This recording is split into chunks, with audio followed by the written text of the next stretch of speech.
Welcome back to Path to Glory, the Warhammer Underworlds podcast that focuses on competitive gaming, player development, and community growth. This episode was made possible by our patrons. Thanks to everyone who supports us. If you're interested in supporting the podcast monetarily, please check us out at patreon.com/path to glory.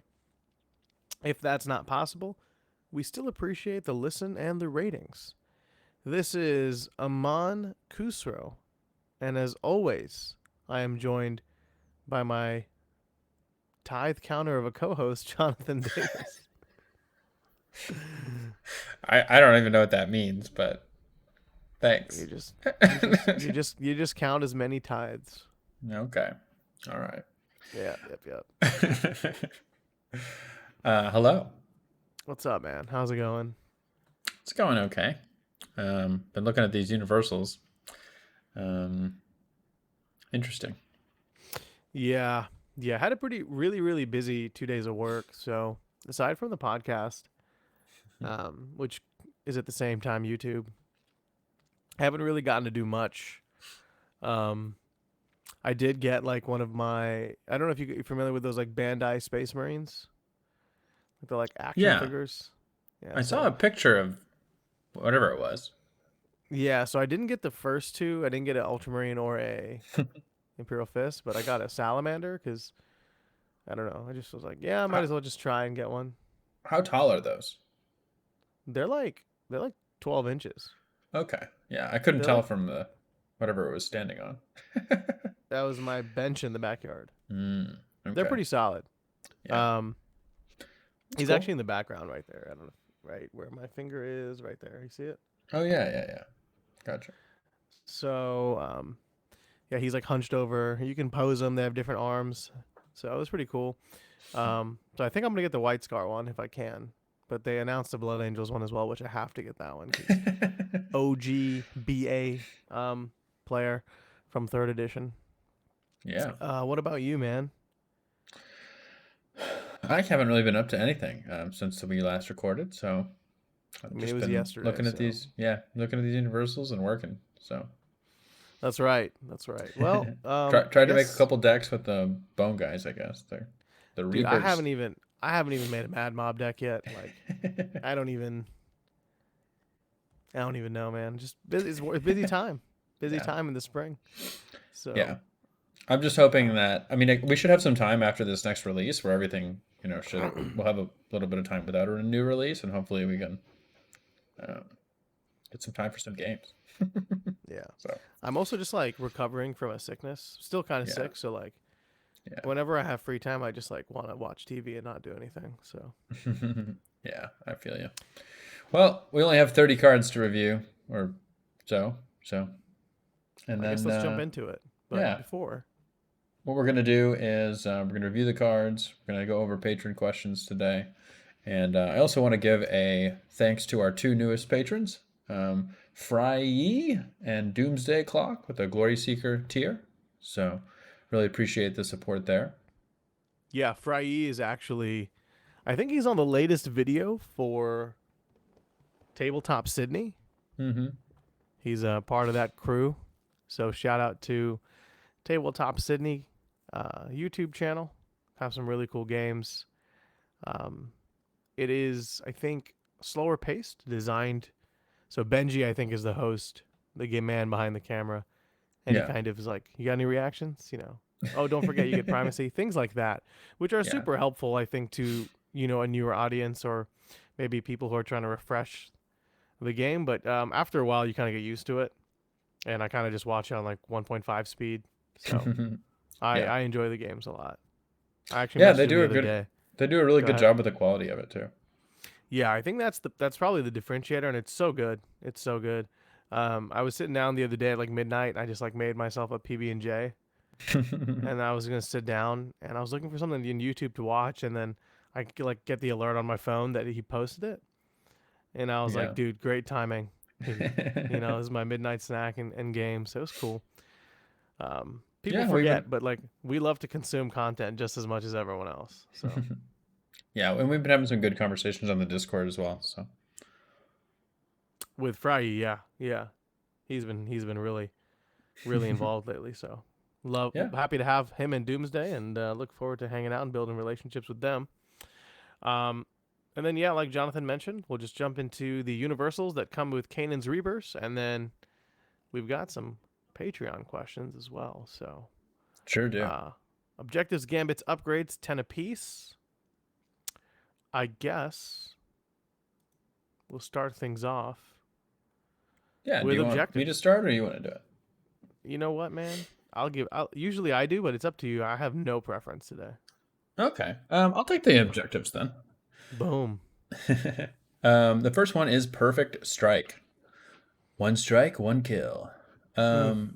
Surge Duel for 2 glory. Score this immediately after a friendly fighter's attack action that took an enemy fighter out of action if the attack roll contained only successes and or critical successes, and the attack action dealt the precise amount of damage necessary to take the target out of action. What do you think? Yeah, so for 2 glory, like it definitely makes you think about it, right? And like Yeah. if you think about it, it's a combination of 2 cards that like you might have taken in the past. So Mhm. the first requirement reminds me of Steady Aim from Yeah. Profiteers, which is like a card that I don't know if I took initially, but when when Shadespire rotated, I did.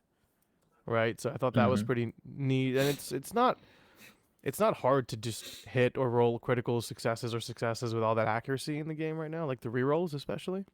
Hmm. Um, and then doing the precise amount of damage, I feel like in Underworlds especially, we play a game where you're just like, how many wounds does he have? 4? Okay, boom, hit you for 4. You know. Yeah. Um, so I actually think this is quite doable in an aggressive warband, but even then, like if you're struggling for a 6 surge or maybe you want to be a little bit greedy, like I think you could take this because I don't think it's bad, and I actually think it can be a great glory boost for some warbands who are struggling with glory.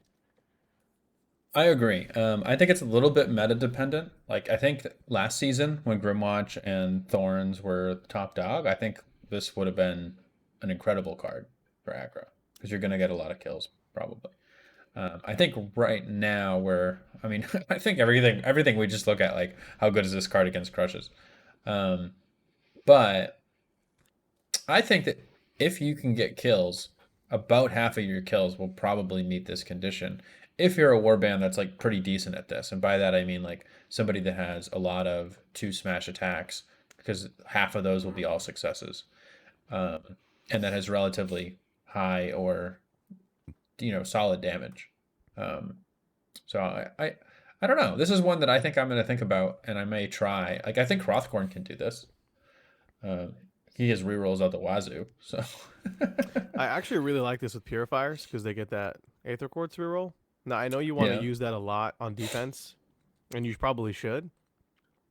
But like the cool thing is like Miari has 1 smash, yeah, so you can roll an attack, hit on a smash, maybe you know kill a skink or something, or even a Bone Reaper at this point, and right. then you inspire, and you get 3 glory because you count the kill. It's pretty nice. Yeah, I think in a wider meta, this is a pretty solid card. Yeah. Um, so it just I think one of the things we're gonna notice as we go through all of these cards is um, I feel like the quality of cards that we have already is so high. We have so many good cards that a card has to really stand out for us to be too crazy about it, you know? Yeah. Agreed. But I still like this one. Yeah. It speaks to me. Yeah, I do like it. I think more than thought I would initially, but like I think it might be good. So, um let's see. The next one is Primal Assertions. Surge. Score this immediately after you discard the primacy token if your warband holds more objectives than any other warband for 1 glory. I'm gonna turn my light on. Um, I don't know how I feel about this card. Like, so holding more objectives is fine. You can hold 1 technically, and Yeah. then maybe spend, the primacy token. Or I guess you discard it when your opponent gains it. So maybe for Hmm. like if you're playing underdog, I don't I know. don't think I don't think you count as discarding it when your opponent gets it. I think you have to give it to them, or they take it from you. I think right. it's Well, maybe different, but it might be. And even if it is, then it just makes this card worse. yeah, Um, I don't even think you run this in Mad Mob. I don't like it. yeah. I just think it's too hard to discard, and then there's just too many conditions there. So, Yeah. I should probably just skip over it. Proud Commander is the next one. Hybrid for 2 glory. Score this in the third end phase if you have scored 7 or more objective cards, or your leader is in enemy territory. What do you think? So actually, so it is slightly inefficient, but it's not a bad card, right? I agree. The first time I read this card, it was like I thought it just said end phase, and I was like, oh boy, it's a really good card. But it's third end Yeah, phase. More often than not, your leader is going to be in enemy territory, especially if you're playing into the strengths of the universal set this season. Um, I think it's also pretty easy to score 7 or more objective cards. yeah, So this is almost like a weaker great plan or a Dominion of Death even. exactly. So Yeah. if you really need a glory boost, or you're struggling on end phase, or you have a particular strategy where you don't want to do much and then score a lot from it. I mean, you have 6 surges in your deck, so you score 6 surges, potentially one other end phase, and boom, you're at Proud Commander. It's not bad. It's not good either, but it's not Yeah. bad. If it was 3 glory, I would like it a lot more. For sure. Because then I think it would compete with like Pure Carnage or Set the Tempo, those other 3 glory ones.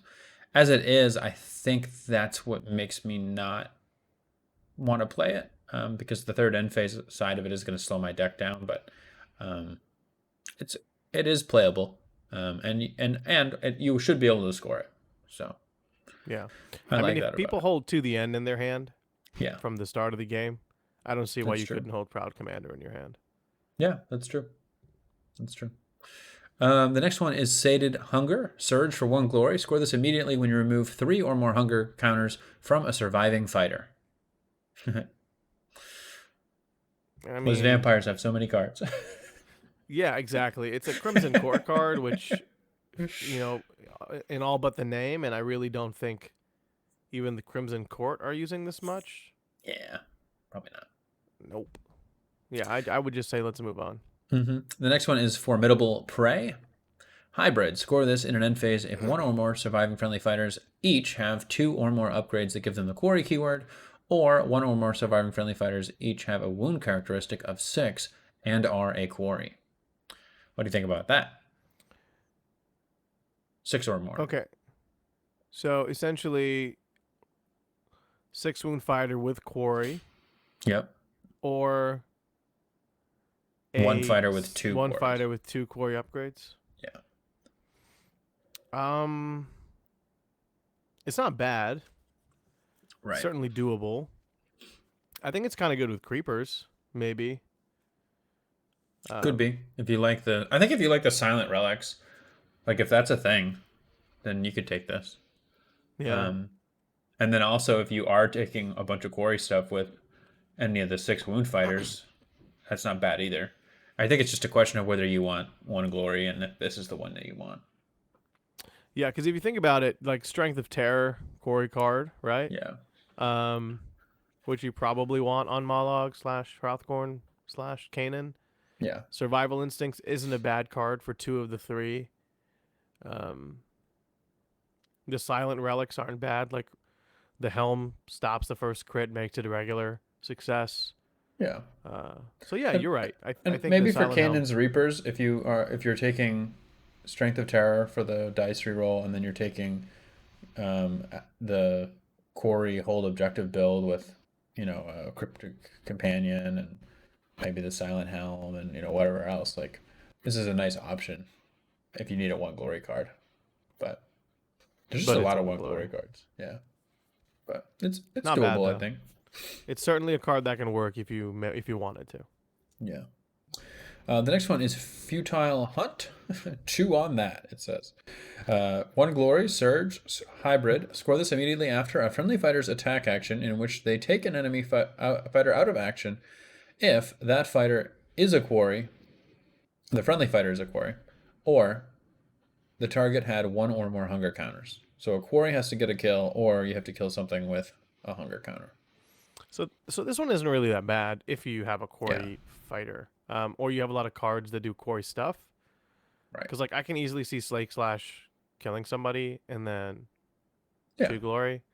Autopodal a little bit harder to do, true. but um, you know it's interesting. I've kind of moved away from score glory for killing someone. You know, like cards Yeah, I think that's the because problem. And there's not really anything wrong with this card in particular other than it's kind of yeah. specific to the quarry stuff.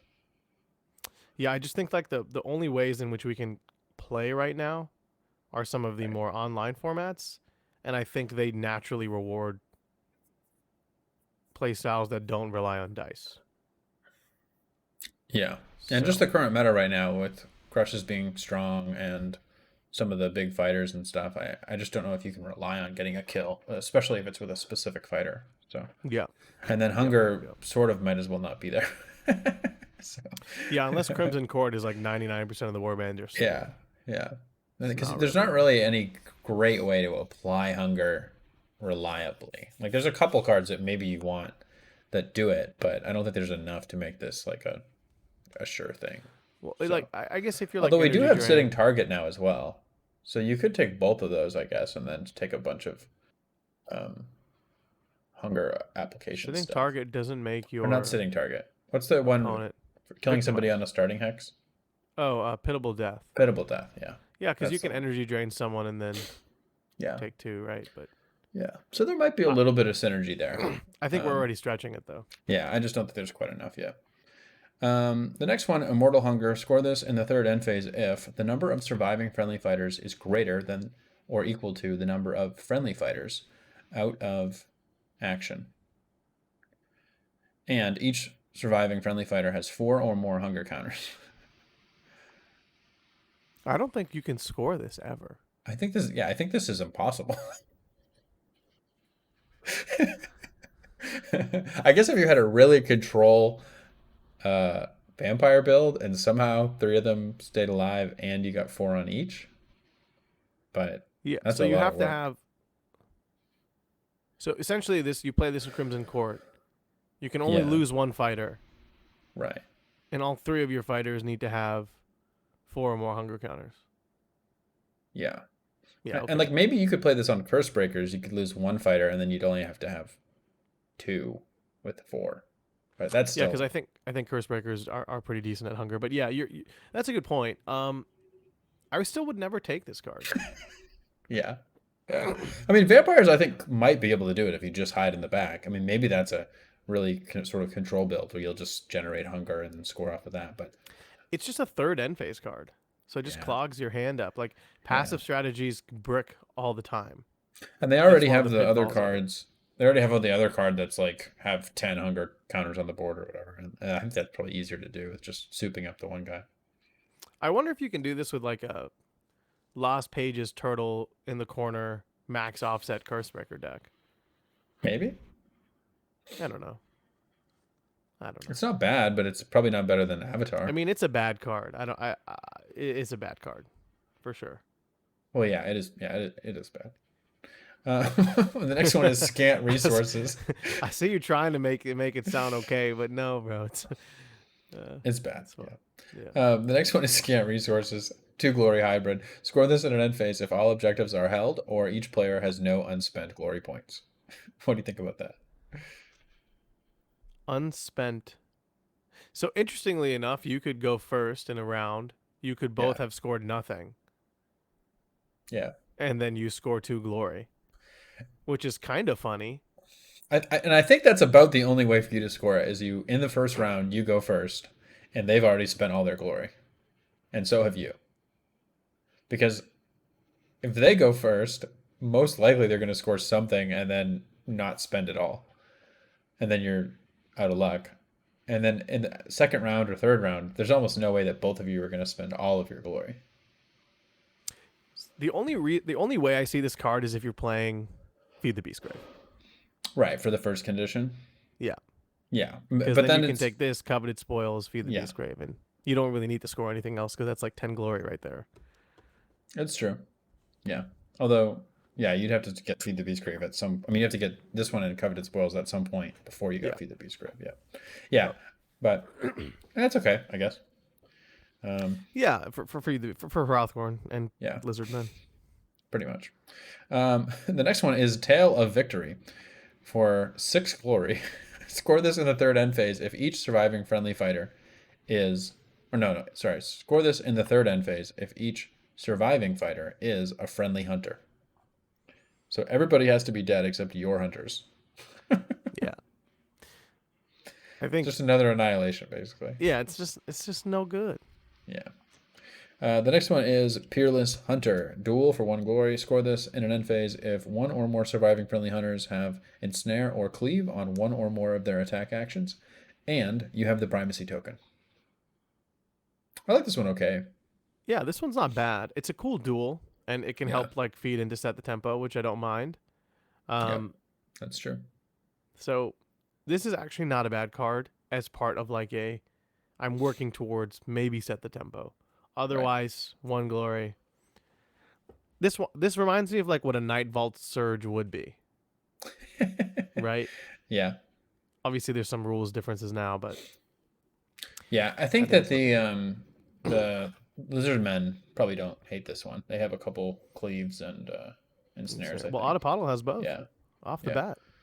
So then you just have to get primacy. I guess that's the problem is you have to get primacy. But I think any aggro, any primacy deck that has cleave or ensnare built in, I think would consider this as a 1 glory and face card. Yeah, It's just gonna compete with all the other ones that are just like it, basically. it's interesting. I don't think it's bad though. Yeah, I don't think it's bad. I think you consider it, but Yeah, rarely, but when you do, I think it can work. yeah, yeah. I guess that is it for objectives. Yeah, it's all 10. Do you have a favorite? It's kind of a hard one to pick from, I think. Yeah. Um, I think probably Perfect Strike. Yeah, that makes sense. Um, I mean, I think the only other one that I would really think about might be Formidable Prey or Peerless Hunter. So, Yeah, I mean Proud Commander. I don't think is bad, no, it's not but bad. you're probably right that the other two are. Yeah, there's cards. I mean, they work. Yeah. They just. They We just just have a also lot of don't. really good cards already, like, and a lot of them are 2 glory, so a lot of these are hard to consider at all. And then the surges we have are so good that if it's not basically free, then you kind of just don't consider it. So, Yeah. yeah, that was the objectives there. Alrighty. Well, let's go to the gambits over here. Yeah. I guess we'll start with Sanity Siphon. Sanity Siphon is a trap. Reaction. Play this after an enemy fighter's move action made as part of a charge action. Roll 1 magic dice. On a roll of channel, choose 1 friendly fighter that could be the target of one of that fighter's attack actions. The enemy fighter must target the chosen fighter with the attack action made as part of their charge action. So essentially, an opponent charges one of your fighters, you can react. And if you roll a channel, if you have a friendly fighter that could be the target instead, you can make them attack the friendly fighter as their new target. Yeah. Mm. I think if it wasn't random, like if it didn't need that dice roll that made it like a 50-50, I think I would like it a little bit more. Particularly against like ranged fighters that could potentially be pretty good. Um, but I think it's just too random. Yeah, like I see why it's in the pack because like the whole Mortec advanced stuff, right? So it comes with the Yeah. warband that wants to be next to each other in theory. But yeah, the channel right there kind of just kills it for me. Because Yeah. even without the channel, it's still not like a, oh my god, this card is so good card. It's a situational. I don't know if I still take it. So I Right. think you're absolutely correct. Do you have anything to add, or I'll move on to No, the go next one? ahead. Cool. Untapped resources. Play Mm-hmm. this only if your warband holds 2 or more objectives. Pick one. Spend 1 glory point and gain the primacy token, or discard the primacy token and draw 3 power cards. Yeah. Um, this is interesting. I think that if there weren't already like as many good card draw cards as there are in the meta, I think I would consider this one. I think it's interesting for warbands that want to hold objectives and maybe aren't great at primacy. I think it's a nice way to like steal it away from somebody that's better at primacy. Mm-hmm. Um, like maybe in the last end phase or something or power step. Um, I just think it'll be hard to fit. Um, but I don't know. It's cool. Like I like the design It of it. Yeah, it's certainly a cool card. I like the fact that it's designed for warbands who may not necessarily want primacy because they're Yeah, holding objectives. I mean, don't get me wrong. Like you could play this in Mad Mob. Like that's get true. a kill, react with what's that card? Where you hold another objective if you get a kill. Glorious triumph. Glorious Triumph. Yeah. And then you can like spend a glory point to inspire one of your fighters, or you can essentially give the primacy token away, draw 3 cards, get it back, inspire a Yeah. fighter. It's kind Yeah. of cool. I think it'd be a little tricky to hold the objectives reliably with them, but I think that Yeah. there are potentially some cool things you could do with that. And then I guess for a like a traditionally objective holding warband or one that isn't normally good at primacy, I like that you could perhaps get the primacy and then draw a bunch of cards by discarding it because you're not going to keep it long anyway. So Mm-hmm. I think it's cool. I like the design. I just think it's a little bit outclassed by like dual wits or something. Because you're just going to be able to use that in more I situations. think outclass is a great, great term for that card. Perhaps the theme of this card set. Yeah, well, we'll see what happens. Yeah. Next one is Kayla's Clarion. Mm-hmm. 2 channel Gambit Spell. If cast, choose one or more friendly fighters within 2 hexes of the caster and push each chosen fighter 1 hex. Yeah. I just think it's a little too hard to Yeah. cast. Um, Yeah. I think double channel is just really hard. I'm also For not really sure. sure. I mean, there are I don't even situations when you would want to be able to do this, but there's enough other pushes in the game that I think you're usually fine with one push. I don't know if I would take this card even if it was 1 channel, Yeah. you know?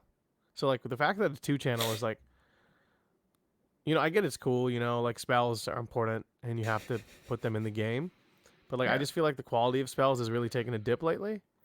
Um and like 2 channel seems very hard.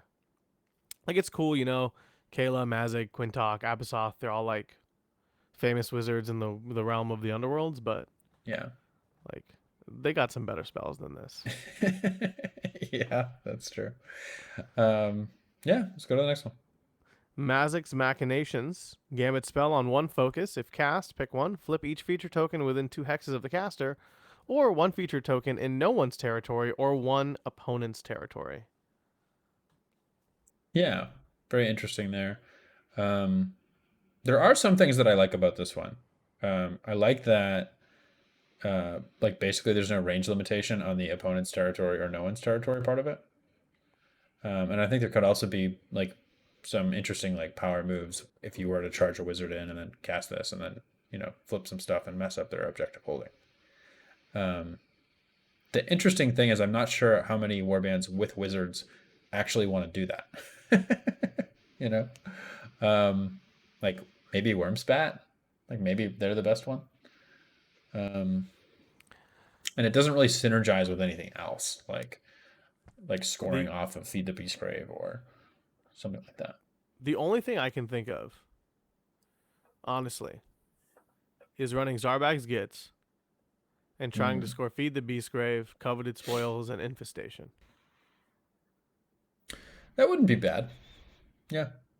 You may not even need Feed the Beastgrave too. You could just do all of the hold everything ones, Yeah. and hold more. That might be Well, because possible. Infestation is your warband holds all objectives. Yeah. So you would have to just find one, hold it, Yeah. get 5 glory for no reason.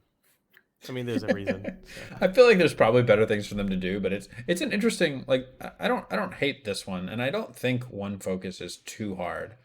I just don't think there's any synergy, which I think is going to be its main weakness. yeah, yeah. Okay. Next card, Quintox Quarrel. Um, Gambit Spell, 1 channel. If cast, choose 1 enemy fighter within 3 hexes of this caster. Roll off with that fighter's player. If your opponent wins, nothing happens. If you win, that fighter has -1 wounds, is uninspired, and cannot be inspired. This effect persists until the end of the round. When this effect ends, the chosen fighter is inspired. Yeah. So the problem with this one is that it's basically like a 50-50 after you successfully cast it. So Yep. it's something like a 44% chance for it to work. No I think thanks. maybe if you were making like a Cursebreaker Magic deck, maybe you think about this. Maybe. Because it 'Cause- inspires you? yeah, because it'll inspire you and maybe you score something off of the cast. Um, but that's really the only situation. I mean, it is a really good effect when it works. And if you have a way for it to reliably go off, I don't know if you hate the 50-50. I guess that's what I'm saying. I hate the Um, 50-50. yeah, that's the problem with it. I don't It's know. just not like I can't. I can't even. Yeah. Roar of Defiance. Next card. Discard the primacy token. If you do, give 1 friendly fighter 1 guard token. In addition, friendly fighters cannot be a quarry. The effect persists until the end of the round. This one's funny because I think I want the primacy token and I want my fighters to be quarries more than I want a guard token. Yeah, I think you're right. It's a really odd card Yeah. because like no way is it ever worth giving up a glory to put 1 fighter on guard. If it was like put your whole warband on guard, Yeah. or pick or choose a friendly fighter, every friendly fighter within 3 hexes. I get that. That's fine. Sure. It's still not fine, but it's reasonable. Right. And then just not being a quarry, I don't know. I mean, right now being a quarry is a great thing. You want For to be a real. you want to be a quarry. For So real, dude. Yeah. yeah, that's funny. Not feeling it. Um Call to Hunt is the next card. Discard the primacy token. If you do, friendly fighters are hunters, and each fighter is a quarry. Each enemy fighter is a quarry. Effect persists until the end of the round. Yeah. So similarly, it's like I don't know if I want my enemies to be quarry. Well, it's like a worse hunting season. Yeah, and it's a worse hunting season, and you have to get rid of the privacy token. So, yeah, no thanks. No thanks. Carnivores all.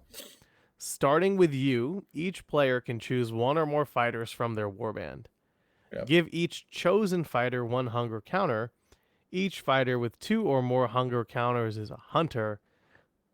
This effect persists until the end of the round. Yep. It's a good card for 1 warband. Yeah. So, basically, the only reason this card is notable at all is that it'll completely inspire the entire Skaven warband. Yeah. You get this first turn, you play it, and It's you've a got a it's a fully different inspired game. Spideclaw swarm. Yeah. I don't It's I don't pretty know if nuts. that's a I mean, it's not bad. It's If I'm sorry, if you take a card in your warband or your deck that said yeah. draw this, inspire your entire warband, you're gonna take it, Yeah. No, you're going to take right? it. And actually Yeah. cuz yeah. Yeah. A couple of them get pretty decent stat upgrades. So, I mean, they all go on 2 yeah. defense, right? That's worth it alone, I think. Yeah, that's a big deal. Scritch is hitting for, Hmm. he's on 2 dodge for 3 damage. I mean, it's little nice. Yeah. Yeah. Other than that, well, I guess the interesting thing is maybe there's like a hunger Skaven build now because everybody gets a hunger counter. Everybody, I don't know. It's interesting. Interesting is a good word. Yeah. I Um, guess you probably just take the inspire and that's enough. But yeah, I think maybe you could do something with vampires too, right? Stack well, hunger. yeah. So for them, I guess It's just another way to get 4 hunger. yeah. The interesting thing is the other player also gets to choose. Um, but they're basically never going to do that unless they're vampires, and then they'll say thanks, or they're Skaven, and then they'll really say thanks. So Yeah. it's just weird. It's just a weird card. And then each fighter with 2 or more hunger counters is a hunter, and that persists until the end of the round, which like just doesn't matter. Did we just Like, unlocked the Hunger Hunter Skaven build? yeah, maybe you take snare and whatever for them, but I don't know. It's weird. It's a weird card. It's it's interesting. Next card is Eternal Chase. Yeah, This is a really cool one. Each fighter's move characteristic is 4 and cannot be modified further. Each fighter is a hunter, and each fighter is a quarry. This effect persists until the end of the round. yeah. So this one's really cool. Um, it basically does what hunting season does, but it also sets your move to 4, which is really good for the slower warbands. And then it also messes up all the speed stuff. Yeah, the one cool thing about warp fighters that are slow is that they're purposely slow because Sure. when they get close they can do some damage. Yeah. If you take that negative aspect away, or check and balance if you will, Yeah. and then you limit your opponent's warband from being fast because that's their check and balance for being weaker fighters, you've essentially just flipped the game on its head. For the whole And I think, round too. yeah, it's insane. It's a very good card. It's a very good Yeah. tech card. Yeah, we were just talking about how we don't really like the or how and sometimes we've been trying to avoid the speed package, and if I'm not really sure if this will become common, but like if it was, it makes the speed package really annoying because basically those cards are dead unless you have an upgrade. Yes. Well, no, even then, even the upgrades don't work. Yeah. So Can't be modified. So yeah, +2 spectral wings. Nope. Sorry, can't be yeah. modified. I mean, I wonder if you take this on a 3-move warband like the Reapers or something, and then Well, I can be definitely see you annoying. taking it with like Sepulchral Guard. Oh, absolutely, yeah, and Chosen You know, Axe. chosen, yeah, chosen axes. You know, even profiteers. It's pretty nice for them, Yeah, and it opens up like snare for them as well. So yeah, that's interesting too. I wonder if I don't know. I have a hard time thinking you could fit this and hunting season in a deck, but if you did, you'd have pretty reliable hunter quarry stuff. stuff. So Yeah, I don't know. It's interesting. something to consider as we Yeah. ponder. Great Tremors is the final gambit of this set. Roll 5 attack dice. For each Yeah. roll of a crit, pick one feature token and flip it. You cannot pick the same token twice. This is the trollest card of them. This is called the Great Troll. This is a funny one. I thought it was a little bit worse than it is. I did the math on it, and you have like a 40% chance to not roll any crits, and you have like a 60% chance to roll 1 or more, and like a 20% chance to roll 2 or more. The interesting thing about it is that unlike most of the other flipping tech, is that it has no range limitation. So I don't know. I don't know if you take this one, but if you're doing Feed the Beastgrave, maybe you do, just to get the one that's all the way on the other side of the board. Maybe you get lucky, you get to flip 2 of them. Maybe you get to flip one that's under an important enemy fighter. It is more powerful than a lot of the other flip cards. It's just 40% of the time it's going to do nothing.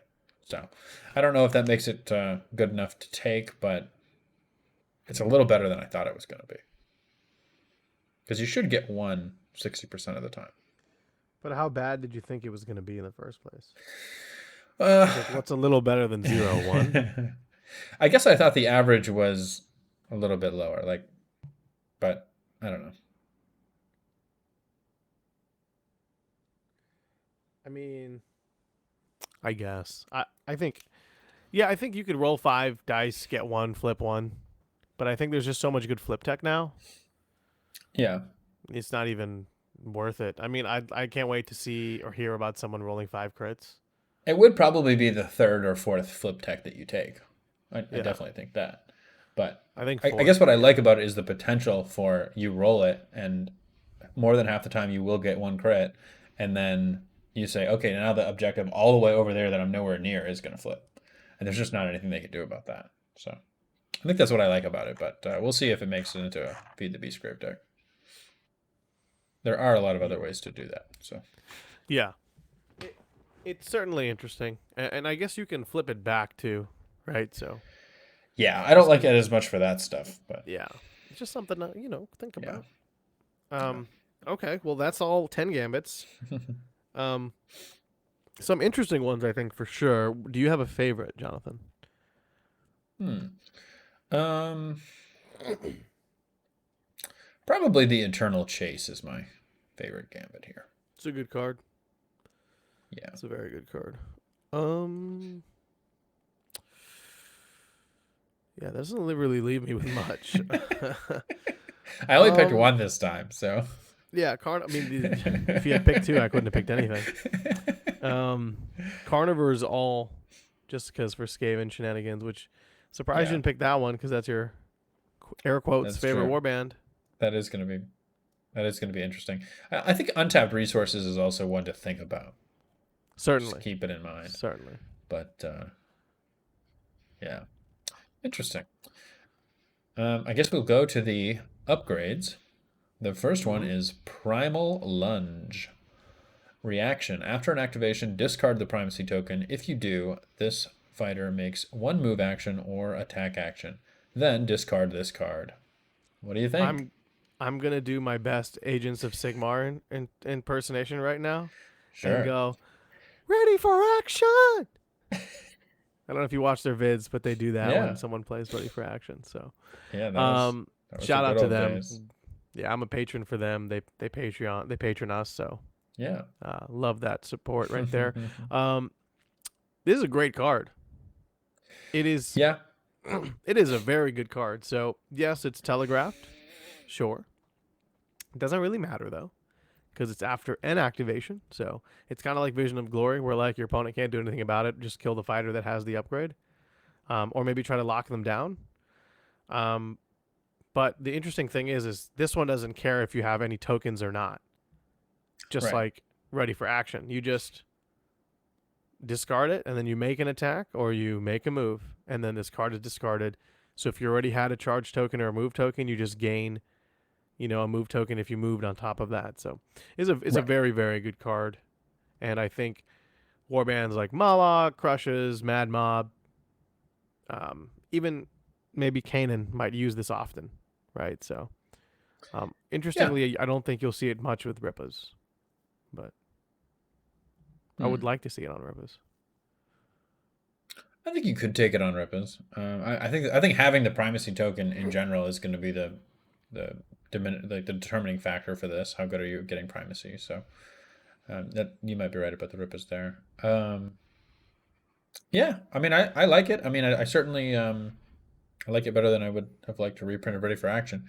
Uh, so I think the fact that you have to have the primacy, and I think the fact that you lose the primacy when you play it, um, is nice. Of course, you may just gain the primacy back when your attack hits. So, For sure. that's That's the fine. whole point. Yeah. Um, but yeah, there's a lot of good stuff you could do with that for sure. Big fan. Yeah. Big mood. Let's see. The next one is Silent Shield, another silent relic. This fighter is a quarry. If this fighter is a quarry and in no one's territory, their defense characteristic is 2 block. This fighter is on guard if this fighter has 3 or more silent relics. What do you think? So it's cool because it makes you a quarry, which they all do that. Yeah. This is interesting because this pair is best with the sword because the sword gets a benefit for being in no one's territory because it becomes 3 damage instead of 2. Um, Yeah. so out of all the silent relics I've seen so far, I think this is my least favorite. Yeah. Um, This one doesn't do anything on its own unless no, you're in enemy territory, whereas usually the other no ones, one's territory, or yeah, which is even worse. yeah, like Enemy territory would have usually, been great. like the other ones at least do something. Like a couple of them have pretty bad reactions, but like that's something. Um, this one just makes you a quarry unless you either have a bunch of them or you're in no one's territory. It is really good if you're in no one's territory. Um, that's just not something you can count on. Yeah, Yeah. So I don't know. Maybe you take it if you just want a bunch of relics and you want the stacking stuff, but probably not. Let's see. The next one is Soundless Step. Reaction after this fighter's activation, push this fighter 1 hex. I like that. I really like this one. Yeah. It's a better duelist speed. Yeah, pretty much. Good card. Yep, you can go on guard and then push. You can do all kinds of things. It's really good for the fighters that are going to make a lot of activations over the course of the round. Mm-hmm. A lot of sliding around, which is nice. Slip and slide like Yep. a waterfall.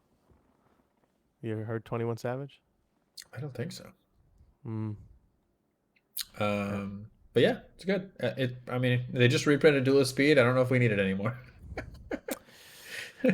Yeah, I mean you could double up. Yeah. Obviously they don't. They share the same reaction window, but you can, you know. Yeah. I mean, really, the only difference is that Duelist Speed can work in the power step if you're able to make an attack action. That's just kind of rare. Whereas this has to be after your activation. I think this just straight up replaces duelist speed for sure. You're right. Yep. Yeah, I think in general it does. The next one is Wicked Lash, which is a weapon upgrade. It is 2 range, 2 fury, 1 damage, but it has a special rule that says +1 dice and +1 damage if this fighter has 1 or more wound counters, +1 dice and +1 damage if the target has 1 or more wound counters.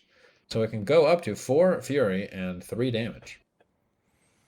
Yeah, Kind of cool. I don't know why, but I just thought about this. So first of all, it's a really cool effect, and Yeah. I think one that's pretty balanced and one that's really cool if you manage to pull it off. There might be some situations in which like it just happens organically, and your opponent's just like crap. 4 fury, 3 damage is pretty gnarly on 2 range. Yeah. What I really think would be fun is if you collapse your fighter and the opposing fighter, and then make this attack action. Like that's Yeah. kind of cool too. Um, Overall, if you just want to look at it for face value, which I think it's the last card in the set. Yeah, it's 500 out of 500. Oh yeah. Very interesting. I think this is best set in a warband in which you expect to take wounds, but then also can heal the wounds. So interestingly enough, the big boys don't need this card because they just do great Right. damage by themselves. Yeah. You could maybe consider taking this in crushes, but I really think the benefit here is, as the card art indicates, is Dread Pageant, because you want wounds, you can heal wounds naturally. I think it's cool. I think it's very cool. Yeah, I like that idea. I like it for Dread Pageant. I think that this competes with some of the other good weapon upgrades that you would consider, like the Silent Sword or the Amberbone Sword. It may just depend on what strategy you're doing as far as like quarry goes. I think that, I mean, in general, if you're trying to kill a fighter, if they're hurt at all, then you should be able to charge through a lethal, and then 3 damage will probably kill them. So, like, I don't hate that aspect of it. If you start throwing other upgrades on top of this, or you start playing things like Underdog or Inspired Attack along with this, it gets, or I guess Inspired Attack doesn't work because it's range 2. Maybe Underdog doesn't either, but I don't know. I think it's solid. I like this one. Yeah, it's pretty solid. Yeah. The next one is Driven by Hunger. Each time this fighter makes a move action, you can first remove 1 or more of this fighter's hunger counters. If you do, increase their move characteristic by that number for that action. Yeah, love the card art. Neat mechanic or neat functionality. Yeah. Ultimately inefficient. Yeah. Even for the Crimson Court, who this really isn't bad for. It's just not great. Like, I do like that you can sort of inspire somebody and then like maybe score a surge off of moving fast or something in the second round, but it's just not quite good enough at it. Next one is Eye for Weakness. Each enemy fighter with 1 or more hunger counters is a quarry. It's just such a niche card. Yeah, You just can't. You cannot. I cannot, in good conscience, recommend anyone to ever take this card because it's not efficient in championship play. Yeah. Like it's just not. What's really weird is that like you want to be a quarry. Being a quarry is great. So exactly. This is being a quarry like is really good in this game. Yeah. It's arguably better than being a hunter. Yeah, usually. Because you can't score that much off being a hunter. No, you just So get access to cards that are all restricted now. yeah. Okay. The next one is Inured to Hunger. Reaction: use this during an attack action that targets this fighter after the determined success step. If you do, remove all of this fighter's hunger counters. Reduce the damage dealt to this fighter by that attack action by the number of counters removed to a minimum of 1. What do you think? So this is good for vampires. Yeah, This definitely. is a good card for them. Yeah, it does All right, so telegraph a little bit. Um, but other than that, like, solid. I mean, if you put it on a fighter that they have to kill, Right. they're gonna have to go through that. And if Yeah. at the very least, you have 1 or 2 hunger counters, maybe 3. That's pretty solid. And the fact is, like, you could maybe give more in the power step and then react again the next time you attack. It's actually a That's very true. good card for Crimson Court. Yeah. Yeah, it's good for them. The next one is Painful Brilliance. +1 dice from range, or -1 dice Minus. from range 3 attacks actions that target this fighter to a minimum of 1, and -1 dice from attack actions that target this fighter instead to a minimum of 1 if you have the primacy token.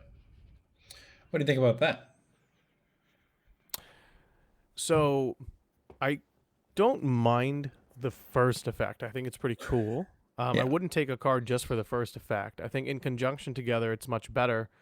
The stipulation is that primacy token, which I find to be somewhat irritating, though I think you could probably do this on like if you slap this on Malog or Kainan or Yeah. Hrothgorn, I'm pretty sure you can retain the primacy counter often, or even like a Crusha, hell, even a Mad Mob, and your fighter becomes very difficult to hit.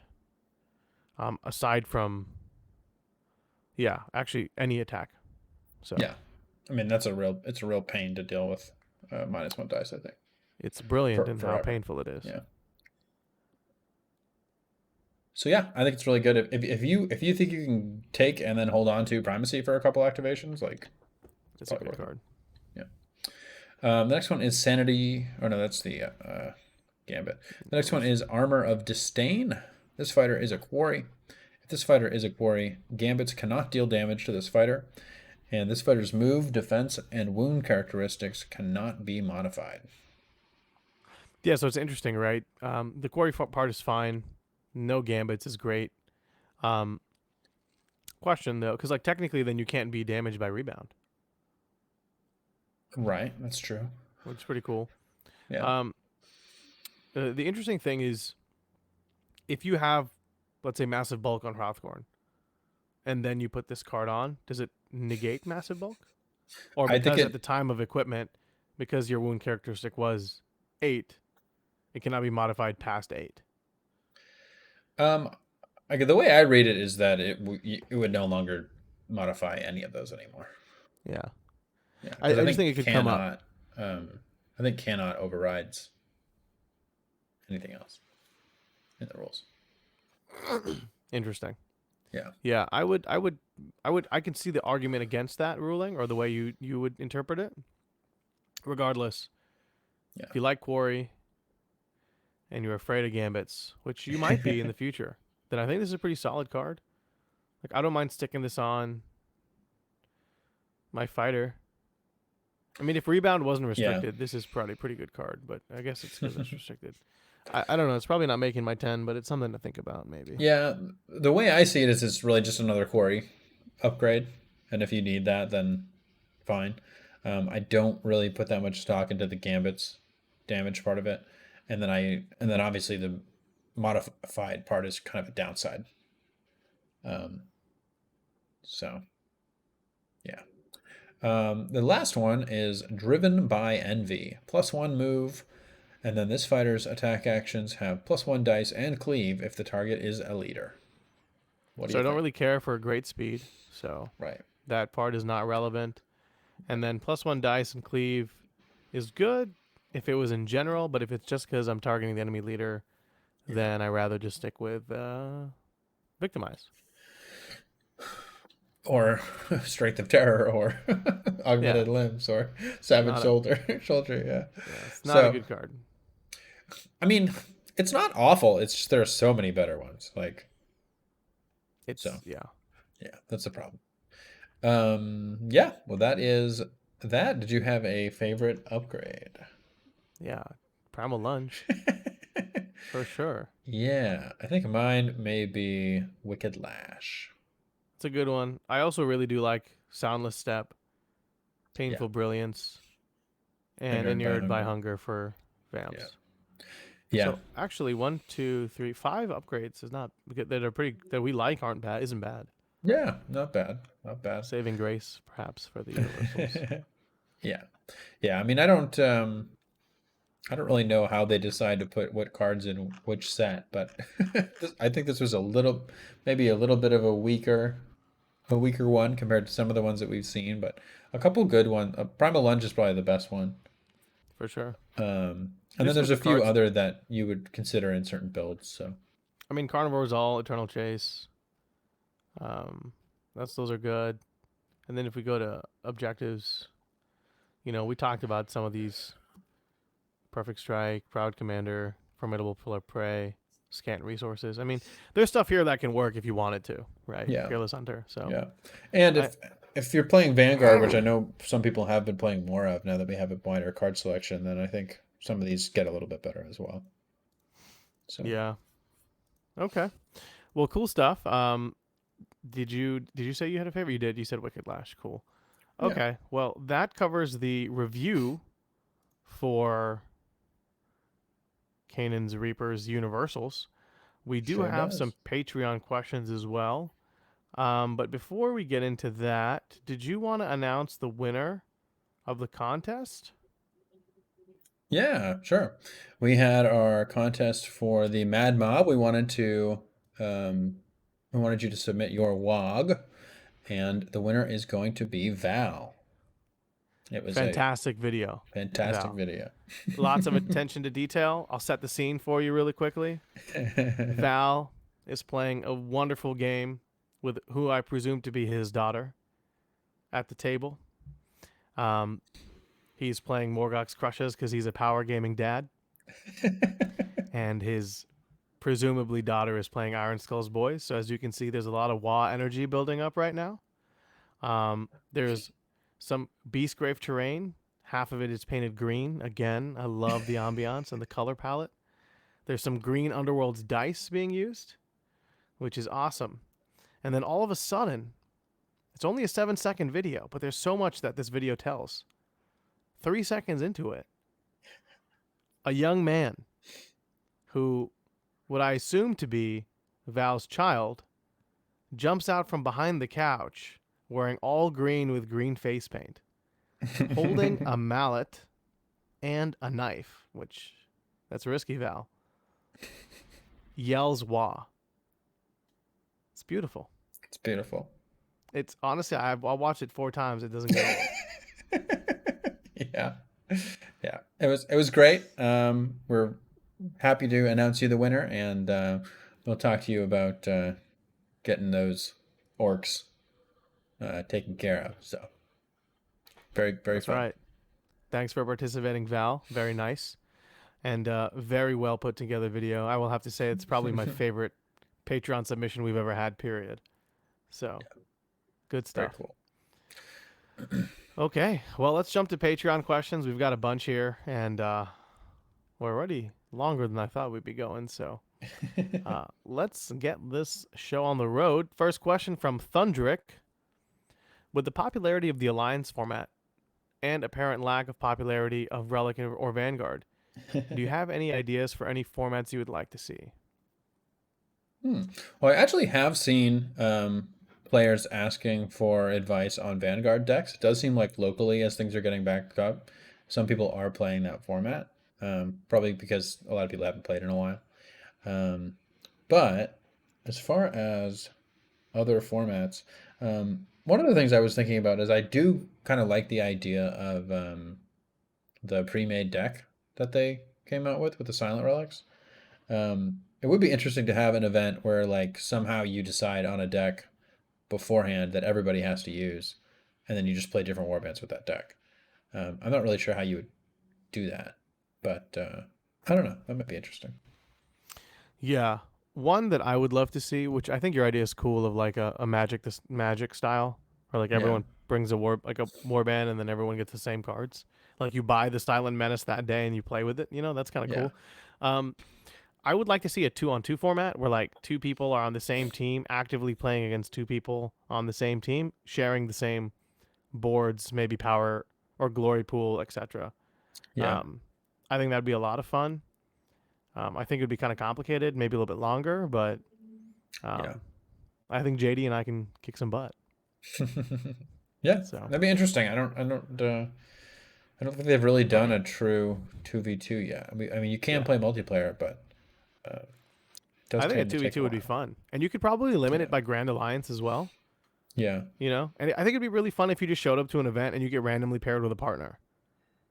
You Yeah. know, That would be and then fun. you're like you and your partner are like now, or your teammate rather, are now have to decide on a Grand Alliance based on the warbands that you may or have not brought, and then boom, you know, play some Oh, games. yeah. That could be fun. Yeah, and even if it wasn't Grand Alliance, it would be cool for you to bring something and then get randomly paired with someone else that has something you have no idea what it might be. So, Yeah, yeah, that's cool. very cool. Next question. Sure. The next one is from Wathlab. Very simple question this time. How many universals did we get in the last 50 days? And a more complex one, how many significant meta shifts during that time? Yeah, I don't know the number of universals. I will say it's actually you could probably count. So 30, 30, 32, 92 universals.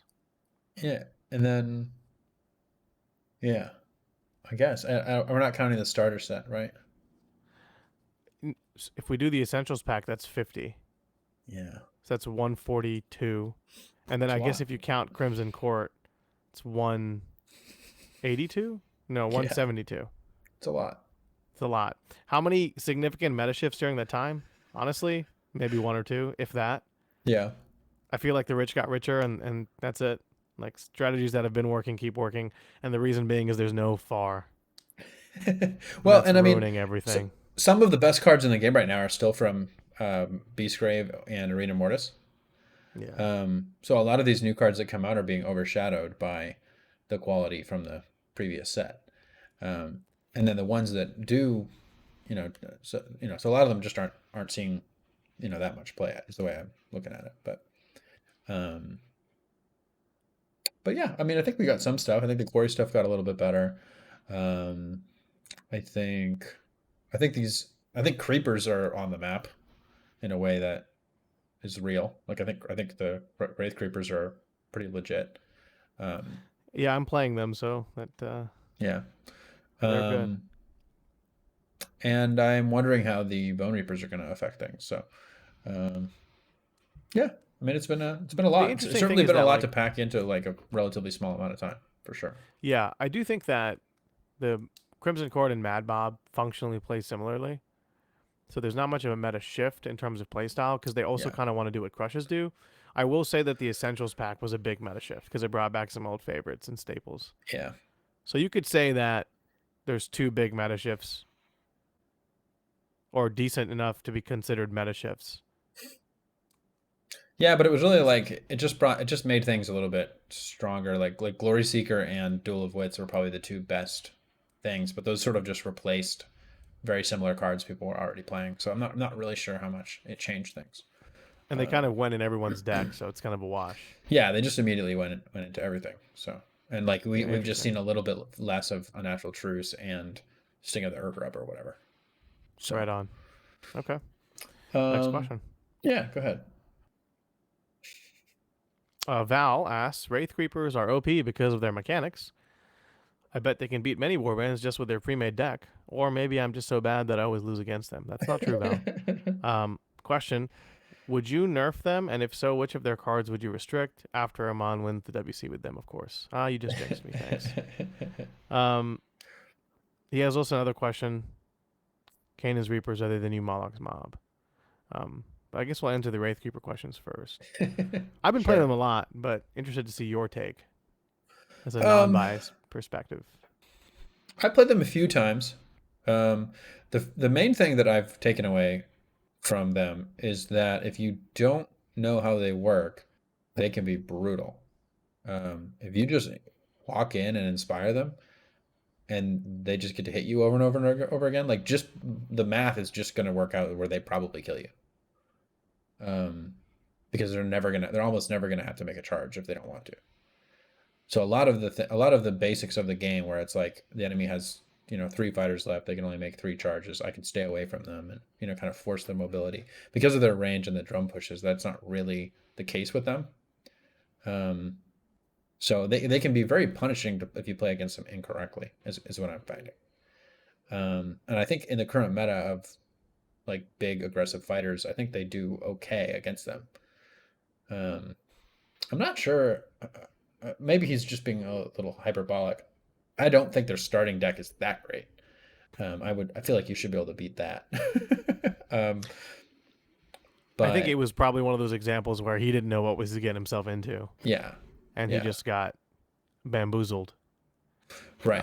I mean, basically, if the leader gets inspired and you don't have a way to kill him and he gets fully upgraded, he's one of the most annoying and scary fighters in the game because he's so accurate. Yeah, He just needs damage. But yeah. I don't know. I So feel like hard aggro probably hurts them. So I don't know. You've been playing them a well, lot. What do you think? yeah. So I definitely think they have the similar weaknesses to the Heroes. But Yeah. just like the Heroes, if they roll good defensively, like it's hard for you to do anything against them. I have been playing them competitively quite a bit. I'm not quite a bit, but just in like more recent events, and I would say that Yeah. um, they are good. I don't think they're OP. Have never like every game I've played, I've never 2-0'd anybody. I'm always dropped a game, Oh, and that okay. because it goes back to the weakness where I am sometimes going to miss, and sometimes you're just gonna like go like cleave through my defense, for lack of a better term. Yeah. Played a league game the other day, and I rolled really well in the first game. My opponent conceded. I second round I rolled no defense and I just died and I conceded. And then the third game we had a proper game where it was back and forth and that was fun. So I'm not Yeah. necessarily sure if they're that hyped up as they're supposed to be. I know that Tommy was playing them. We've strategized a little bit, as friends, and he, you know, did really well with them, and I think he was having more success with them than I was. Granted, he was playing them more, but he got mologged, right? So it Yeah. happens. If you don't roll well and your opponent rolls hot, your warband will fall. So that's the They kind of don't have dynamic I'm seeing. they only have like 14 health. And if you aren't able to inspire the other ones, then they only have 1 defense to start out with. So I feel like, Two of them, yeah, yeah, 2 of them. and they both have 3 wounds. Yeah. So I do feel like against fast, hard hitting aggro or the really big fighters that like Mollog or Hrothgorn, I think that could give him some trouble. Um, but I do think they're very strong, and I don't think you can just. I think you have to have a plan on how you're gonna beat them, and maybe you just wait for them to come to you or something. But I, if you just go into the blender, it can be really really bad. So Yeah, the way they inspire is actually quite punishing if you kind of yeah, fall into it. I will say, in terms of restrictions, I think a lot of what makes the warband really good right now are universal cards. They don't really have very many faction cards that are like, oh my god, this is amazing. I guess if I was to restrict a card or two, right? Maybe I would start with methodical attacks, because that's it's just the pretty attack much again, right? attack again card. Yeah, Um, and then from a upgrade perspective, it's probably either Paul of Fear, that one is really which is good. pretty solid card, or maybe Bitter Strength. But I Yeah, kind of like Bitter Strength remaining unrestricted just because it's a +1 damage card. So, I would yeah. say either I would one of these three: Methodical Attack, Paul of Fear, or Ethereal Hunters, where you charge through an occupied hex. Or you so And basically they would probably just stop taking that card, and it would just be one less card that they use. But I mean, I think their real strength is their drumbeat reaction plus their inspire condition, and then just the yeah. range that they have. So The thing is you'll never kill the patrician yeah, unless they expose the patrician. So you just have to deal yeah. with it. Right. Um, I mean, you might be able to. You might be able to dive in with Rothcorn or something. You know, it's very hard to spectral do that. wings. It's very hard But to do that, yeah, especially because you're playing with a board with blocked hexes. yeah, that's true. So Okay. Well, you yeah. can finagle it to do well. His last question was, Kainan Reapers are the new Malag's mob. What do you think, Jonathan? um, I don't think so. Um, we kind of talked about it before. I mean, I think Kanan is a powerful fighter. I think he might be the. I think he's more like Rothkorn than he is Mollog. I don't think he fundamentally breaks the game, which is what I think about Mollog. Um, so yeah, I think there's more to that warband. I think the leader is a strong part of it. I think if you are able to control the leader, then they can still operate, but they're not completely out of the game. And if the leader, but the leader also can't just roll over your entire warband um, in the same way.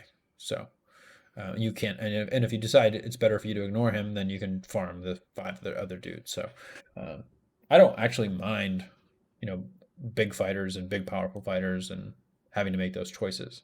Um, and I feel like this warband lets you do it. So if that's what he means by the new Mollog, then I would say no. But I also haven't played it yet, so I could be wrong. Yeah, I don't think he's as bad as Malag. For the reasons you mentioned about fundamentally circumventing the core rules of the game and abusing Yeah. them. I do think that Kanan is what Malak would have been, where you have a really strong, beefy fighter, but worst case scenario, you get 3 attacks a game. Well, You know? yeah. I mean, he'll probably get more because he has range too, but Yeah, that's why I said worst case scenario. yeah. Oh, yeah, I Yeah. got you. Yeah, that makes sense. The next one is from Kyler. I guess kind of the same question. Is this new Bone Daddy just another Mollog man trapper, or has GW managed to design a balanced big boy? Or is the Bone Daddy already OP due to being a wizard and having access to cards that other big boys don't? um, I don't know. I mean, other than the lost pages, I don't know if the wizard thing really matters. What do you think? The lost pages thing is a big deal, though. Um, Yeah. for people who are thinking about tomes, Yeah. right? There is enough passive glory in this current meta to where you can arguably do that. You do have, unlike Malog, you do give up a lot of glory because you have 5 other fighters. I don't think all of them will die during the course of the game. I do think that if that excess is curbed or is not viable, then I do think the Warman is actually pretty balanced because almost all of the cards and objectives like want you to be playing with your Mortex Right. or Brotex rather. So Yeah. if you're not playing into your Brotex, you're innately taking away some of the ability that and functionality that your warband should have. Um, Yeah. I mean, so go I ahead. certainly don't think he's better at doing Mollog and Rothkorn rampage type things than they are. So I think he's at least like he's like fighter to fighter, he's worse than Mollog. Um, and maybe I'm not even sure if he's better than Rothkorn. I think I like Rothkorn a little bit better. And so I don't know. I think you have to use the little guys a little bit more, whether even if it's just to hold objectives and control the board, um, which has its own weaknesses like mischievous spirits and things like that. So um, in the couple decks that I've made, he's a part of the warband, but he's almost more like the Briar Queen or um, like the Warden in the Skeletons, where like he's there to mess you up if you go in at me and my little guys. Or maybe I'll go in and get aggressive and while I distract from my little guys. I don't quite see it the same way as Mollig and Hrothgorn, where the little guys aren't going to do anything basically the whole game. So I don't know. I see it as being very different from those two, but I mean, obviously, I still have my reservations. Like, yeah, I inherently think big boys are not good for this game. So yeah, I think the way in which this warband has been presented is the most balanced that I can perceive it to be when compared to previous incarnations of big boys. Yeah. In actuality, will reality be like that? Who knows? We'll see. We'll have to Yeah, play games, that's true. find That's out. true. Um, I guess he has. Okay, yeah. I guess Hussman has a question similar to this. What does he think the preferable play style is for the Reapers, even with low wound fighters, or even the low wound fighters seem solid with a 2 block when inspired? Do you think they're a bit too strong overall? How manageable is their inspire mechanic? Preferable playstyle for me, per the last podcast, is Kainan do as much damage as he can. The rest of the guys hold objectives. I think that's what I'm seeing first. Yeah. Um, I know that there is like a Brotech build that you can play. Um, I do think the low fighters seem solid when inspired. Yeah. I think it's really hard to be inspired. And maybe with some good dice, you inspire end of the first round, early second round. That's fine. But I don't know. Hmm. I don't think the warband is overstated. I do think people are overreacting a little bit. And I think the most important thing to do is to just play games and figure it out. Um, I could be wrong. Yeah. We could all be wrong. They could be broken. I don't know. I just don't. My gut feeling is telling me they're not. And I think it's a Yeah. lot harder to inspire than people think it is. Yeah. I think the inspire is very difficult. I think there's a lot of war bands that are. I guess the big thing right now is the heals are pretty good for the leader. So if you take a couple heals, um, it may be hard to kill him. But I also think you can just ignore him and go after the little ones. So Or just shut him down with 3 nets, yeah, the energy nets drain, too. winded. Yeah, and like in the decks I've been putting together, I'm basically playing an hold objective strategy, which there are just a lot of tools against that right now. So yes, I have a really big guy that you have to deal with, um, but like you could still stop me from holding objectives. So um, I don't know. I mean, to me, it seems. I don't think he seems as innately powerful as Hrothgorn and Mollog, and I think the way that he has to win games is a little bit more balanced. Um, so yeah, I've made 2 decks so far. One of them was more of an aggressive build with um, Vision of Glory and Strength of Terror, and a bunch of damage and wounds and stuff, and then some punching up and some of the Mortec ploys and stuff to soup them up and just basically make everybody a threat. And then I'm holding objectives and um, mainly holding objectives in my objective deck, um, along with some of the obvious stuff like Strength of Show of Force and whatnot. And then the other one was basically the quarry build where I took out some of the damage and some of the health and put in all the quarry stuff. So I Cool. think both of those look okay. I plan to try them both, and we'll see what I think is better. So Yeah, I mean, keep in mind, everyone, the warband is like 24 hours old right now. yeah, So I we don't. we Yeah, we I mean, Jonathan's built a couple decks. I haven't even had the opportunity to. So yeah, obviously you think about stuff and combos, but yeah. it's A nothing lot. like A lot actually of this playing is it. just like the first impressions and like my when I think about the game and the war bands and how everything is going to work together, it's like math floating everywhere. Yeah, I I think mean, I know what's going on. So yeah, but half the time we really don't. So yeah. So next question, still by Hussman. General question: most of the season 4 warbands have a specific resource they need to manage in order to unlock their full potential. Examples include wounds, hunger, primacy, bone tithes, aether quartz, etc. Others have a reaction or ability they need to manage to function well, like skittish or desecration. As such, do you all think most future warbands will also utilize some sort of resource as an additional game mechanic? What challenges do you expect with these mechanics moving forward? What new resource mechanics would you like to see in future warbands? hmm. Um, for me, I don't really mind all the warbands having some unique method in which they operate. I do think it's quite refreshing actually when you compare them to season 1, 2, and 3 warbands, especially season 1 warbands and some season 2 warbands. So I think it brings another level to the game, another sort of resource management, which I think is really again refreshing and fun, um, and it can really help challenge players who've been playing this game since season 1. One other thing that I want to really think about is, we're talking about Do I think all other future warbands will have the same mechanics? Probably not. I don't know if all future warbands are going to need mechanics or counters or the reaction stuff is fine because like abilities should be different. Like you know, Yeah. um, that just makes fighters unique, and I'm a big fan and believer that every fighter should be functionally different or unique in some way.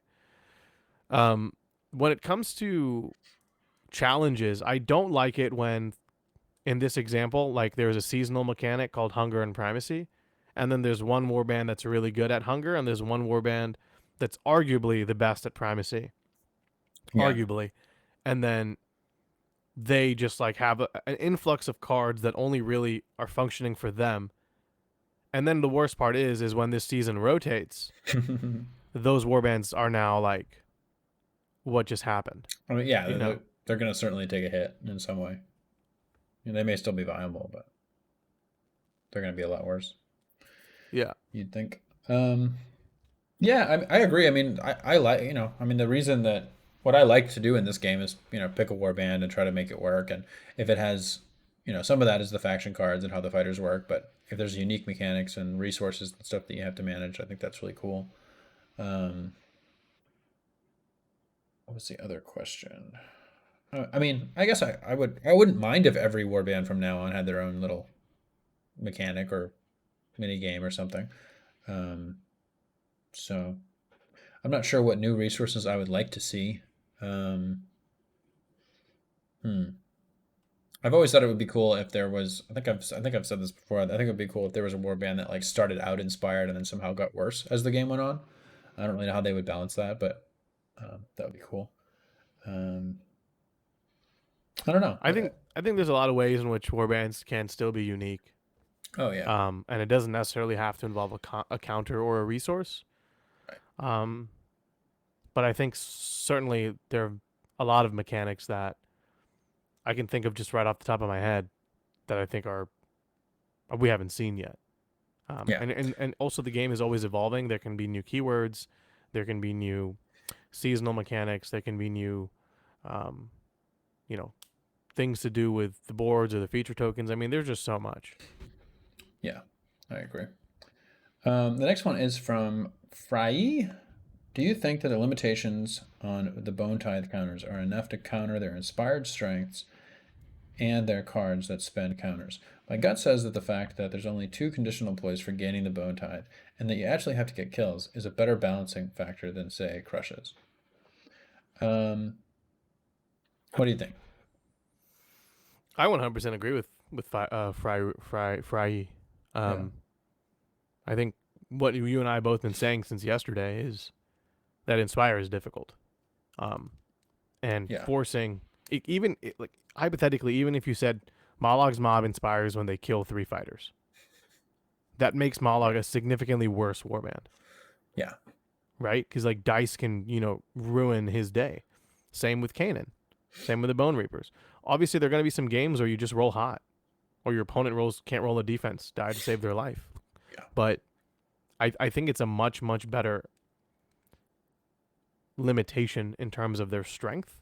And if you're able to get the Bone Tithe counters you need, the Tithe counters, your opponent is either misplaying, in which case you're already ahead on the board, or you've deserved to inspire because you just played really well. Yeah. I mean, I think the number, like if it was 2, it would be too easy. Mm-hmm. But I think 3 is kind of tricky. I mean, if you're playing against like vampires or orcs or whatever, like killing 2 of them is like a pretty like big deal, like halfway through the game. So like they should be the vampires or whatever should be able to do some pretty significant damage to you in the meantime. Um, and so yeah, I mean, I think to me that's what is making this warband fairly balanced is that like I don't think the inspire is going to happen that much, or it's going to happen really late in the game. And I mean, I think if I'm playing against them and you play any of the Bone Tithe cards, I'm just going to let you have the other effect, like 9 times out of 10. So I'm not going to Yeah. just let you get the tokens. So Yeah. I'm not going to give you and Tithe counters for sure. yeah, and in order to do that, you have to be using the Mortex, which is what I is which is what I want you to do anyway. So Yeah, so I can kill them. Exactly. right, so 'cause it's Yeah. like there's interaction there. So I mean, to me, that doesn't seem like there's nothing I can do, which is really my only complaint when it comes to things like Maul, because there's a lot of times when I don't feel like there is anything I can do. So um, I feel like there's a lot of different things you can do against these guys. So Yeah. Agreed. Agreed. Good question. Next one is from Wathlab again. In a hyper aggro meta where only a few warbands still play around objectives, of course, there's the hold 2, hold more playstyles, and where there are plenty of speed tools, is a card like Distraction still worth a slot? How did the value of a card like Distraction evolve since late season 3? huh. Yeah, that's interesting. Um, Further, I will say Distraction goes in every single one of my decks. yeah, yeah. So I think that the way I think about it is,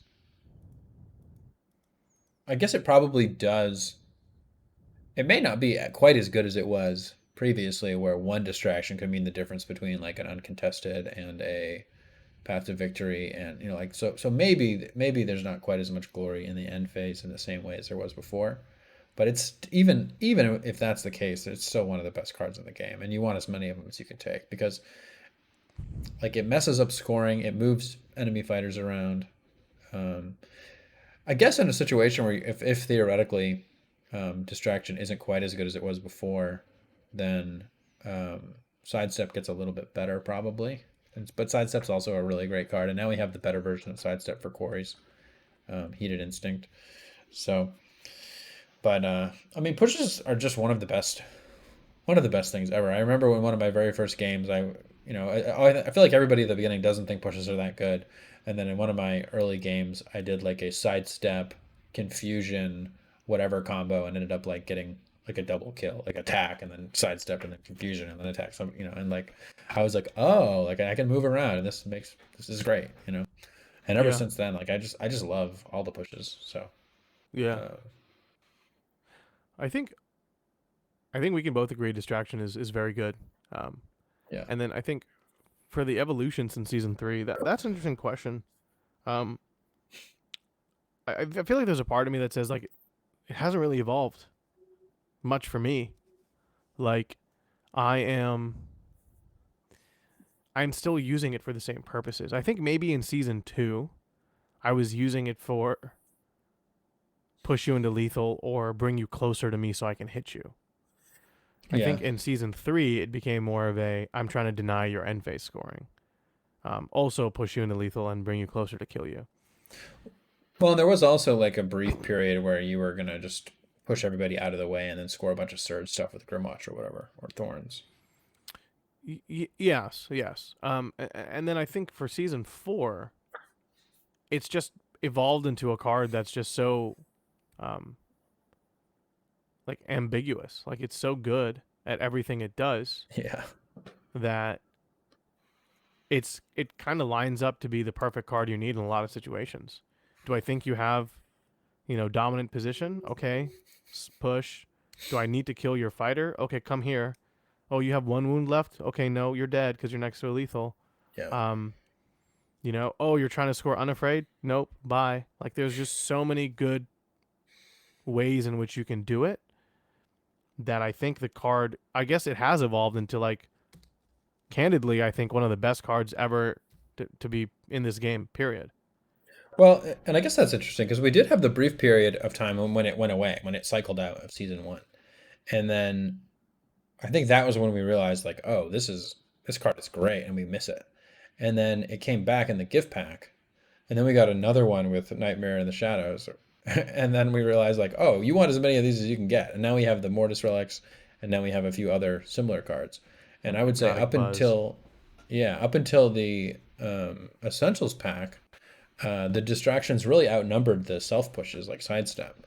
But now I think we have a number of other self pushes to compete, and I do wonder how that will affect the meta moving forward. Like Heated Instinct is really good; it's a better sidestep. Um, and we have commanding. Uh, what is it? The card where you can push someone that's not your leader or put them on guard. Oh, Inspired Inspired Command. command, yeah. Yeah. So we have more pushes, and So it'll be interesting to see like what's more valuable now. Like, does that make distraction effects more valuable because you're going to try to arms race against all the pushes, or um, something else? So it's a good question. It's interesting because it's a card we've almost had the entire game, all 4 seasons. So Yeah. And it rotates presumably this fall, and it's like, what am I gonna do? yeah, well, I'm kind of looking forward to that because I like it when there's not an obvious option and maybe I have to take a hypnotic buzz or I have to take a center of attention or things like that. So Yeah, I do think that it certainly hurts mirror move and center of attention, but yeah, those and cards that's are in the kind game forever, allegedly. So of yeah. Good question though. yeah, very good Um, question. the next one's from Beard Arm. The universal cards that are included in the Bone Guys include some support for objective flipping, providing more options for Feed the Beastgrave style decks. Is Feed the Beastgrave a style of play that you think is good for the game? Is it a style of play that should continue in the game once Beastgrave cycles out? I have no strong opinion myself. It's just me thinking, Yeah, or it just I has think me thinking. it's a good question. I think Yeah, so. I'm not really invested in the Feed the Beast Grave conversation as much as maybe some other people I know are. yeah, Um, I think if I look at it objectively, is it cool for a strategy to exist that will completely destroy another strategy's game plan? And in some cases, for it to be highly executable if you can just draw your gambits and upgrades and then maybe just move. Like there's no dice rolling involved, it's just moving around. Then I think I have an issue if you were to explain any other scenario. Like I'm not even saying feed the beast grave in that situation. All I'm right, saying is if there's a mechanic or a strategy that shuts down one popular essential style of play by sure. just drawing cards and moving, do you think that's good for the game?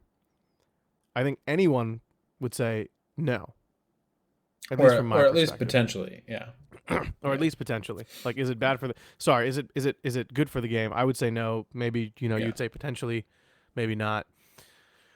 And so I kind of don't want it to exist. And I've heard some of the arguments against it, and I understand those players' frustrations. Um, and I can empathize, and for me that's important. On the other hand, maybe in like season 3 or beginning of season 4, you would say that it is very difficult and tactical to do it. But I think Hmm. now with all the support, especially with some of the cards that came with the Reapers, I do think that maybe we're too far down the line now, and it needs to be either reined in or no longer supported after um, season 3 rotates. Yeah. I, I know for me, I kind of wonder how good it actually is. Um, I think objective play has kind of evolved to where you really only need 2 objectives a lot of the time. Um, I can't hear you if you're talking. I was Um, answering a call. Were oh, you sorry. asking me a question? No, no, I just saw No. your mouth movement. Mm. So I was saying, I don't really know how good Feed the Beast Grave actually is, and maybe I need to play against it. But I think that if you build a modern objective deck that's trying to dominant position and even path to victory, which I'm kind of so on recently, um, like I wonder if you can't still function long enough and try to stop the Feed the Beast Grave strategy. I really think Hrothgorn's the only one that can really do it very well. Maybe the Skinks can do it, but I don't think they're great at it. I don't know. I guess I have to see it in action and wonder if there are strategies that you can take against it. I think some of the new cards like Symbiote's Call and Living Land um, potentially help. Like those are cards that I think objective warbands want to take, and I think that they potentially work against Feed the Beast Grave. So I would be willing to see what happens, um, and like see if the meta can figure it out and see if it actually is like if it actually does like hard shut down, a core play style. And if it did, then I would hope that it was balanced out a little bit. But I mean, I think Hrothgorn's really good without it. So I'm not even sure if it's. Like, I wonder if Feed the Beast Grave is the best way to play Hrothgorn, or is the best way to play Seraphon. Um, and when they do play that way, is it really a free win against like the good objective stuff? Like, is it really a free win against Grimwatch and Thorns? Like, I'm not sure if I think it is. So I would want to see more games. I would want to see more events. which is hard to do right now. Yeah. Um, but yeah, maybe I'm just going off the opinions of a couple people that I am close to. Yeah. So I'm more than happy to take a step back. But I still think the whole idea of it shutting down objective play Yeah. does make me question its Yeah. long term health for the game.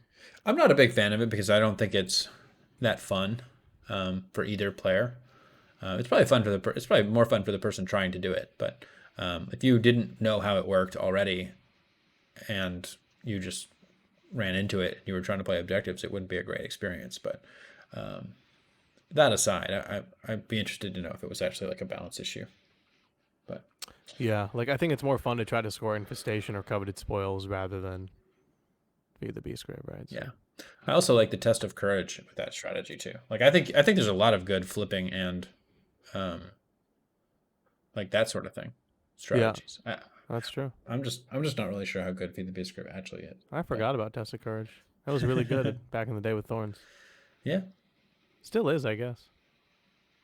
probably. I think they just kind of fell off a little bit after they got hit by the last bar. Well, they've got a bunch of support now, so Yeah. they're pretty good now. Last question. Do you want so this is from Magor. Is Kainan too good with Ferocious Resistance, Spirit Calm, Healing Potion, and other healing cards? Um, maybe. I have two of those. I have Ferocious Resistance and Spirit Comb in my deck, so I do think that that helps. I think that if you didn't have those available, then I think killing him really would be an option. Um, and I don't want that to happen. I don't know if I think it makes him too good. If you just ignore him, those cards are pretty useless. And he's not going to go on quite the same rampage that a Moloch would do. So I don't know.